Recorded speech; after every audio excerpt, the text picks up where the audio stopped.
வணக்கம். நான் உங்க அனிதா, கரூர் சிட்டி பொண்ணு. நம்ம கரூர்ல நடந்துச்சுல ஒரு கோர சம்பவம்.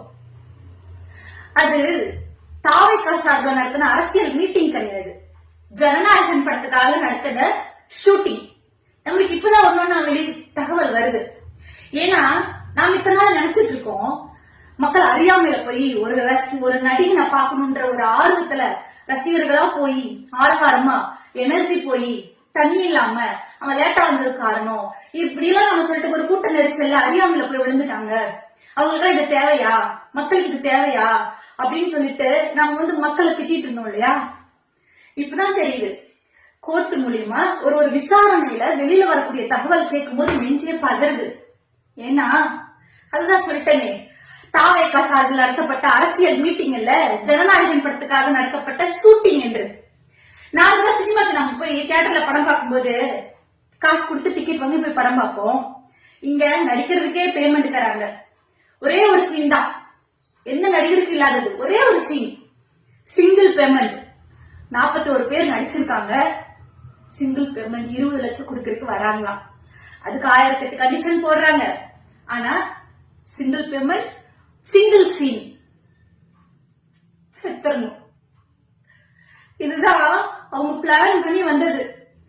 இது எப்படி வரும்னா, 63 ட்ரோன் கேமரா, லோக்கல் ஊடகம், வெளியில இருந்து எல்லாம் ஒட்டு மொத்தமா ஊடகம்னு பார்த்தா ஒரு வீடியோ பதிவிடக்கூடியது ஒரு வீடியோ பதிவிடக்கூடியவர்கள் மொத்தமாவே ஒரு 30 தான் சொல்றாங்க. ஆனா 63 ட்ரோன் கேமரா சுத்தி இருக்கு. உயிர் தரமாக சினிமாவில் பயன்படுத்தப்பட வேண்டிய ஷூட்டிங் கேமரா பயன்படுத்தப்பட்டிருக்கு. இத மாட்டிவோன்னு சொல்லிட்டு ஆதவர்ஜன் எடுத்துட்டு எஸ்கேப் ஆயிருக்காரு. விடமாட்டாங்க. கோர்ட்டு சட்டம் எல்லாத்துக்கும் ஒண்ணுதான், நீதி எல்லாத்துக்கும் கிடைச்சாகணும். நாம நினைச்சிட்டு இருக்கோம் மக்கள் அறியாமையில போய் விழுந்து இந்த மாதிரி ஆச்சுன்னு நாம நினைச்சிட்டு இருக்கோம். ஆனா அது இல்லன்றது ஒரு தகவல் மூலியமா வெளியே வருது. எங்க அண்ணன் நிப்பாரு, எங்க அண்ணன் வந்தாரு, எங்க அண்ணனுக்காக போறோம், எங்க அண்ணனுக்காக உயிரையே கொடுக்கறோம்னு போய் நின்னீங்கல்ல, ஷூட்டிங் எடுத்துட்டு போயிருக்காப்பா. அது ஒரு குழந்தை, இதெல்லாம் சொல்ல வார்த்தை வரல. அந்த மார்ச்சுவரியில நானும் போய் நின்னேன். சிஎம் வந்தாரு, சிஎம்னால பிரஸ் மீட்ல பேச முடியல. அன்பில் மகேஷன் வந்தாங்க, குழந்தைங்கள பார்த்தாங்க, மனசு உடைஞ்சு அழுகுறாரு. சிஎம் பிரஸ் மீட்ல நிக்கிறாரு, அவரால் பேச முடியல. மனுஷங்க அவங்கெல்லாம் மனுஷங்க. நைட்டு ஃபுல்லா உடம்பு சரியில்லாத மனுஷன் செந்தில் பாலாஜி போய் நின்று பாக்குறாரு. அவ்வளவு மக்கள் கூடி இருக்காங்க, சம்பந்தமே இல்லாத கரூர் மக்கள் அவ்வளவு பேர் கூடி இருக்காங்க. டிஎம்கே ஏடிஎம்கே எல்லாம் அவ்வளவு பேர் இருக்காங்க. ஆனா இதெல்லாம் எதிர்ச்சியா நடந்தது, மக்களோட அறியாமையினால நடந்துச்சுன்னு சொல்லிட்டு முட்டாள்தனமா நாம தான் நினைச்சிட்டு இருந்திருக்கோம். திட்டம் போட்டு மனித சங்கிலி அமைச்சு யாரையும் வெளியில போக விடாம கூட்ட நெரிசல காட்டணும்னு நாமக்கல்ல காட்டணும். கூட்டம் பத்தல அவங்களுக்கு. அந்த சீனுக்கு, அந்த ஜனநாயகன்ல வர ஒரு இன்ட்ரோ சீனுக்கு இவருக்கு வேணும், கூட்டம் வேணும், லைட்டிங் நேரம் ஆச்சுன்னா தான் லைட் செட்டிங் நல்லா இருக்கும், வியூ நல்லா இருக்கும் அப்படின்னு திட்டம் போட்டு பண்ணிருக்காங்கன்றது இப்பதான் ஒண்ணுன்னா வெளியில வருது தகவல். பதறுது. அந்த 41 குடும்பத்துக்கும் நான் கேக்குறேன், உயிரிழந்த 40, அதுல 43 வயிற்றுலயே 2 போயிடுச்சு. அது யாரோட கணக்குலயும் வரல. வயிற்றுல இருந்துட்டே அந்த குழந்தைங்க நடிச்சிருக்கு, ஆனாலும் கணக்கிலேயே வரலைங்க. இதோட முக்கியம், நம்ம முதல்வர் கொடுத்தாருல நிவாரண நிதி, அது நம்மளோட ஆட்சி காலத்துல நடந்துருச்சு. மக்கள் என்ன பண்ணுவாங்க, அவருக்கு அந்த நேரத்துல என்ன பண்றது இல்ல, தெரிஞ்ச ஒரு சின்ன நம்மளால முடிஞ்ச ஒரு நிவாரணம். அந்த உயிரை திரும்பலாம் கொடுக்க முடியாது. அந்த உயிரை இழந்து தவிக்கிற அந்த குடும்பத்துக்கு ஒரு ஆறுதலா என்ன சொல்ல முடியும்? திரும்ப அந்த உயிரை திரும்ப தந்துறன்னு சொல்ல முடியுமா? முடியாது. நம்மளால முடிஞ்ச ஒரு சின்ன ஆறுதலா நிவாரண நிதி அனௌன்ஸ் பண்ணாங்களா, 10 லட்சம். தாவேக்கையே 20 லட்சம் தரேன்னு சொல்லுது. அங்கேயே நீங்க யோசிச்சிருக்கணும். சிங்கிள் சீன், சிங்கிள் பேமெண்ட் 20 லட்சம். அந்த அம்மா இறந்த குழந்தைக்கு 20 லட்சம் தான் என்னன்னு தெரியாதுங்க. அம்மா தான் வேணும்னு கேட்கும். இந்த குழந்தை இறந்த அம்மாக்கு 20 லட்சம் பெருசே இல்ல. 2 வயசு குழந்தைய தூக்கி கொடுத்துட்டு வாய் பேச முடியாம கால் கேட்காம அந்த தாயோட அதுக்கு 20 லட்சம் பெருசு. பெருசா? சம்சாரம் போச்சுன்னா சவலமும் போச்சு. குழந்தைங்களை எப்படி அந்த புருஷன் பாப்பா? தெருல இடிஞ்சு போய் உட்கார்ந்துருக்கா. 20 லட்சம் பெருசா? மனக்கோலத்துல பார்க்க வேண்டிய ஒரு ஜோடி, அவங்களுக்கு எல்லாம் எப்படி இருக்கும் அந்த கோலத்துல அவங்க பார்க்கும்போது? இதோட ஒரு முக்கியம் என்னன்னா, வேலைக்கு போயிட்டு வீட்டுக்கு புருஷன் வந்துருவான்னு நினைச்சிட்டு இருக்கிறவங்க கூட்டத்துல போய் வேலைக்கு போனவன் சம்பளத்தை வாங்கிட்டு வீட்டுக்கு வருவான்னு நினைச்ச பொண்டாட்டி பிள்ளைங்களுக்கு செய்திதான் வருது. இதெல்லாம் தாங்க முடியாத ஒரு துயரம். நாம நினைச்சிட்டு இருக்கோம் மக்கள் அறியாமையில போயிட்டாங்க, அறியாமல போய் கூட்டத்துல சிக்கிட்டாங்க, அவங்களுக்கு எல்லாம் இது தேவையான நம்மளாம் கூட திட்டி இருக்கோம். அறியாம போன்ல பார்க்க வேண்டியதானே. 12 மணிக்கு வரன்னு சொன்னவன் வராம 7 மணி நேரம் தாமதமா வந்தது திட்டமிட்டு பண்ணிருக்காங்க. 12 மணிக்கு வரேன்னு சொன்னா எத்தனை மணிக்கு சென்னையில இருந்து கிளம்பணும் யோசிச்சு பாருங்க. இவர் எத்தனை மணிக்கு கிளம்புனாரு? 8:45 நாமக்கல் பாயிண்ட்.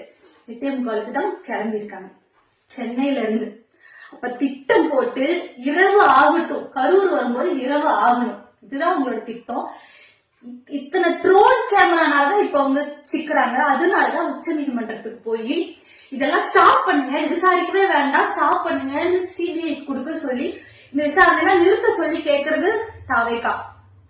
மக்களை அந்த 41 உயிரை இழந்த அந்த குடும்பங்களுக்காக நான் கேக்குறேன், தாவேகா கொடுக்குற 20 லட்சம் உங்களுக்கு வேணுமா? அதை வாங்கினீங்கன்னு வச்சுக்கோங்களேன், இதை விட அசிங்கம் வேற எதுவுமே இல்லைங்க. நிஜமா சொல்றீங்க, என்னுடைய கருத்து. உங்களுக்கு காசு கிடைக்குது தடுக்கிறோம் அதெல்லாம் இல்ல. அந்த 20 லட்சத்தை விஜய் கொடுக்குற 20 லட்சத்தை நீங்க வாங்கினீங்கன்னா உங்க உயிரை உங்க வீட்டுல இறந்தீங்கல்ல, இழந்து போனாங்களே, நீங்க இழந்த அந்த உயிருக்கு நீங்க விலை போன மாதிரி அர்த்தம். பதறுது, நிஜமா பதறுது. மாச்சுவரியில அந்த மரண ஓட எனக்கு இன்னும் கேக்குது. அங்கிருந்து வெளில கிட்டத்தட்ட 4-5 நாள் என்னால சாப்பிட முடியல, தூங்க முடியல. அந்த மரண ஓல சத்தம், அந்த இறந்த உடல்களை நான் பார்த்தேன், பக்கத்துல இருந்து நான் பார்த்தேன். அது எனக்கு இன்னும் வலிச்சிட்டு இருக்கு. அவன் கொடுக்குற 20 லட்சத்தை மட்டும் நீங்க வாங்கினீங்கன்னு வச்சுக்கோங்களேன், இதை விட அசிங்கம் வேற எதுவுமே இல்ல, வேற எதுவுமே இல்ல. அவ்வளவுதான் சொல்ல முடியும். சரி, நடந்துச்சு. அவங்க கொடுக்குற காசு வாங்கிக்கலாம், அவங்களுக்கு ஏதோ ஒரு ஆறுதலா இருக்கும். முதல்வர் கொடுத்ததுல அதுதான் நிவாரணம். அதுதான் நடக்க கூடாது, நடந்துச்சு, நம்ம ஆட்சி காலத்துல நடந்துச்சு அப்படின்னு சொல்லிட்டு அவர் ஒரு ஆறுதலுக்கு கொடுத்தது அது. ஆனா இவன் கொடுக்கறது உங்க வீட்டு உயிர்களுக்கு கொடுக்கற வேலை. பெத்த தாய் குழந்தையும் நீ நடிக்க விடு, 20 லட்சம் தரேன்னு சொன்ன அந்த தாய் தருவாங்களா? ஒரு பழமொழி சொல்லுவாங்க, எமனுக்கு 8 பிள்ளை கூட தூக்கி கொடுப்பா, பிரத்தியாருக்கு ஒரு பிள்ளைய கொடுக்க மாட்டா தாய்.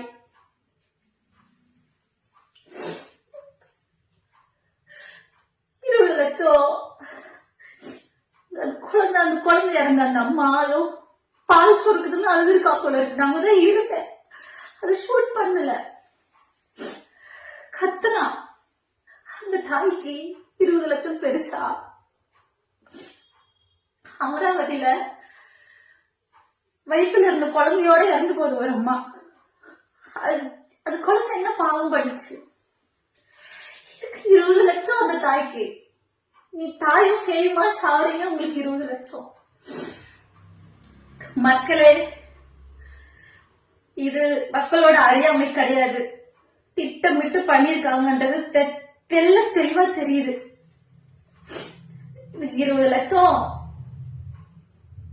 இது வாங்கினீங்கன்னா இதோட அசிங்கம் வேற எதுவுமே இல்ல மக்களே. இது ஒரு விஷயமும் இப்ப வர கோர்ட்ல அந்த வாக்குவாதங்கள் வரும்போது இந்த தகவல்கள் எல்லாம் வருதுல்ல, அதெல்லாம் பார்க்கும்போது சத்தியமா ஒரு பொண்ணா அந்த சம்பவத்துல நானும் அங்க போய் பார்த்தோம், பக்கத்துல இருந்தோம். அந்த துயர நிகழ்வு நடந்த அந்த மரண ஓல சத்தம் என் காதுல இன்னும் கேட்டுட்டு இருக்குன்ற ஒரு பதட்டத்துலதான் நான் இதை சொல்றேன். 20 லட்சத்தை நீங்க வாங்கினீங்கன்னா இதோட அசிங்கம் வேற எதுவுமே இல்லை. ஏதாவது தவறா பேசியிருந்தா மன்னிச்சுக்கோங்க. இன்னும் இறந்து போறவங்களை அந்த குடும்பத்தை அவன் பாக்கல, மண்ணுக்குள்ள மக்கி இருக்கும், அந்த உடல்கள் மக்க ஆரம்பிச்சிருக்கும். இன்னும் பார்த்து ஒரு அனுதாபமா ஒரு பார்வை ஒரு வார்த்தை பேசல, வீடியோ கால் பேசுறாங்க. மக்களே கொஞ்சமாச்சும் யோசிங்க. வேற வீட்டு தான் இன்னைக்கு நடந்துச்சு, நீ கரூர்ல தானே நடந்துச்சு அப்படின்னு நீங்க யோசிச்சுட்டு இருந்தீங்கன்னா இவனெல்லாம் விட்டா என்ன ஆகும்னு தெரியல. சினிமாக்கான புத்திய காமிச்சிட்டால நடிச்சு போனது நெஜ உயிர்ன்றது எப்படிங்க இது இதுக்கு மேல எப்படிங்க சொல்றது? இது என்ன வார்த்தையாலுங்க சொல்லி புரிய வைக்கிறது மக்களே? உங்களுக்கு எனக்கு புரியல, நிஜமா சொல்றேன், எனக்கு புரியவே இல்லை. சினிமாத்தனத்தை காட்டிட்டான் மக்களே. இதுக்கு மேலேயும் அவ வந்து தமிழ்நாட்டுக்குள்ள வந்தா இன்னும் அடுத்தடுத்த சினிமாக்கு இன்னும் யாரெல்லாம் நடிக்க போறீங்கன்னு தெரியல. இளைய சமுதாயம் இன்னமும் அறியாமையில ஸ்டாண்ட் வித் விஜய்ன்னு சொல்றீங்க. மனசாட்சியே இல்லாம உங்க வீட்டுல இந்த மாதிரி நடந்திருந்தாதான் உங்களுக்கு விஜயோட பிளான் எல்லாம் தெரியும். இப்ப வரைக்குமே இன்னும் நிறைய பேருக்கு இது தெரியாம இருக்கு. வரும் தீர்ப்பு வரும். சட்டம் அனைவருக்கும் சமம்தான். சட்டம் தன் கடமையை செய்யும். நீதி அனைவருக்கும் சமம். நீதி அரசர்கள் இருக்கும் வரை கண்டிப்பா இறந்த 41 உயிருக்கு 43 உயிருக்கு நல்லது ஒரு தீர்வு கிடைக்கும். இறைவனை பிரார்த்திக்கலாம். இப்பவும் சொல்றேன், விஜய் கொடுக்கிற 20 லட்சத்தை காசுதான், தேவைப்படும் தான். ஆனா உங்க வீட்டு உயிர்களுக்கு கொடுத்த விலையா போயிடாதீங்க. இது வந்து ஒரு கரூர் பொண்ணா, ஒரு பொண்ணா அந்த சம்பவத்தை அந்த சத்தத்தை எல்லாம் கேட்டு பதறக்கூடிய ஒரு ஜீவனா நான் கேட்கிறேன். வேலை போயிடாதீங்க மக்களே.